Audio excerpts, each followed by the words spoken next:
Hello दोस्तों, नमस्कार, प्रणाम। आइए सब ठीक होंगे। आपको स्वागत है आपके अपने यूट्यूब चैनल मनी से सपोर्ट में। आज हम बताने वाले हैं सुब्रत राय के बाद अब सहारा समूह का क्या होगा, इसी के बारे में बताने वाले हैं। वीडियो में लास्ट तक बने रहें।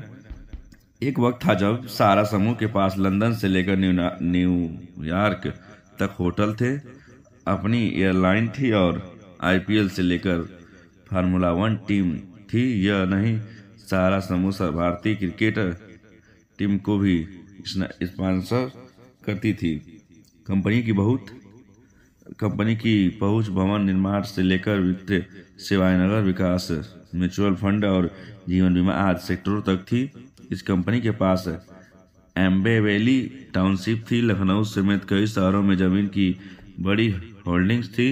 देश भर में हजारों कर्मचारी इस कंपनी के लिए काम करते थे। कंपनी का अपना मीडिया समाज था। अपने शुरुआती दिनों में स्कूटर पर चलने वाला सहारा राय, श्री सुब्रत राय, सहारा के पार्टियों से राजनीति और क्रिकेटर से लेकर बॉलीवुड समेत तमाम दूसरे क्षेत्रों में हस्तियों तक नजर आती थी। राय अखबारों की सुर्खियों में बने रहते थे। एक रिपोर्ट के मुताबिक साल 2004 में उनके दो बेटे की शादी में 500 करोड़ रुपए से ज़्यादा रुपए खर्च हुए थे। इनमें 11,000 से ज़्यादा मेहमान शामिल हुए। 4 दिन तक चले शादियों के कार्यक्रम में शामिल होने वाले मेहमानों को निजी जेट्स से लाया गया था। लेकिन जब 14 नवंबर को सुब्रत राय की मौत की खबर आई, तब कंपनी की स्थिति पहले से काफ़ी अलग है। सहारा ग्रुप अपनी कई कंपनियों संपत्तियों को बेच चुका है। पहले वाले ग्लैमर को कोई नामो निशान नहीं है। जानकारों के मुताबिक कंपनियों में आर्थिक हालत बहुत कमजोर है। यह साफ नहीं है कि सुब्रत राय के बाद कंपनी का भार किसके कंधों पर होगा। बताया जा रहा है कि उन दोनों बेटे भारत में नहीं हैं, लेकिन हम इसकी पुष्टि नहीं कर पाए। सुब्रत राय को जानने वाले उनको लेकर बहुत अलग अलग विचार रखते हैं। अपना नाम न बताने की शर्त पर उनको जानने वाले एक शख्स ने उन्हें डायनामिक, सेल्फ मेड मैन और करिश्माई इंसान बताया, जिससे जो मिलता था वह उसका मुरीद हो जाता था।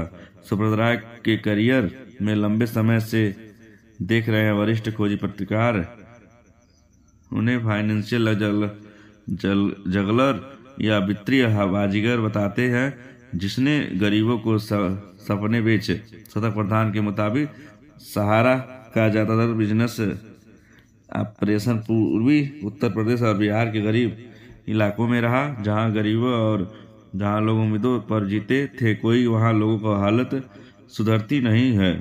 सहारा पर किताब द अंडल स्टोरी लेखक और पत्रकार तमाम बंदपर मुताबिक अपने चरम पर सहारा के 4799 दफ्तर और 16 अलग अलग तरह के बिजनेसमैन थे। लेकिन नए माहौल में ग्रुप का बच पाना बहुत ही मुश्किल था। जानकारों के मुताबिक जेल से रिहा होने के बाद सुब्रत राय मीडिया से थोड़े अलग रहते थे। कंपनी के भविष्य पर हमारी कंपनी किसी अधिकारी से बात नहीं हो पा रही है। सुब्रत राय की एक बेहद नज़दीकी व्यक्ति ने बताया कि परिवार का कोई सदस्य अभी बात करने की स्थिति में नहीं है। कई मानों के सुब्रत राय की कहानी रहस्यों में घिरी है कि कैसे एक व्यक्ति चंद सालों में इतनी बड़ी कंपनी और इतनी संपत्ति का मालिक बन गया और सत्ता, राजनीति, बिजनेसमैन, मीडिया और ग्लैमर की गालियों में इतना बड़ा नाम बना गया। लेखक तमाम मुताबिक सहारा के तेज प्रकृति पर शुरुआत से ही ऐसे आरोप हैं और सवाल उठने शुरू हो गए थे कि यह पैसा कहाँ से आया, क्या ये किसी दूसरे का पैसा है। सुब्रत राय ने हमेशा किसी भी गलत काम को इनकार किया है। सफलता के चरम पर पहुंचने के बाद एक व्यक्ति ऐसा भी आया जब बाजार नियामकों में सुप्रीम कोर्ट के आदेश के बीच सुब्रत राय को जेल तक जाना पड़ा। 60 के दशक में सुब्रत राय दोस्त अजय चटर्जी बताते हैं कि सुब्रत राय का जन्म बिहार के अरिया में हुआ था। बाद में परिवार गोरखपुर आ गया। उन्होंने गोरखपुर गवर्नमेंट पॉलिटेक्निक में पढ़ाई की। सुब्रत राय ने पॉलिटेक्निक से डिप्लोमा किया। सुब्रत राय के पिता एक चीनी मिल में केमिकल इंजीनियर थे। अजय चटर्जी के मुताबिक सुब्रत बेहद मिलनसार व्यक्ति थे और ऐसे व्यक्ति वाला व्यक्तित्व वाला व्यक्ति मिलना मुश्किल है। उनके मुताबिक फाइनेंस में आने से पहले सुब्रत राय छोटा मोटा बिजनेस करते थे, जैसे नमकीन और फैक्ट्री लगाना, नमकीन बनाना और उसके पैकेज कर बेचना। सहारा की शुरुआती पर अजय चटर्जी बताते हैं कि 70 के दशक में शुरुआती सालों में एक कंपनी बनारस चिटफंड के डायरेक्टर गोरखपुर आए थे, जिनसे उनकी मुलाकात हुई। अजय चटर्जी मासिक 15 रुपये पर कंपनी के मेंबर बन गए। उन्होंने सुब्रत राय को भी उस कंपनी का सदस्य बना दिया। अजय चटर्जी के मुताबिक कुछ दिनों के बाद सुब्रत राय ने कहने पर उन्होंने उनकी मुलाकात कंपनी के प्रमुख खुराना साहब से करवाई, पर कुछ वक्त बाद कंपनी सुब्रत राय के हवाले कर दी गई। आखिर ऐसा क्यों हुआ, कैसे हुआ? अजय चटर्जी के मुताबिक वो इस बारे में कुछ नहीं बता सके।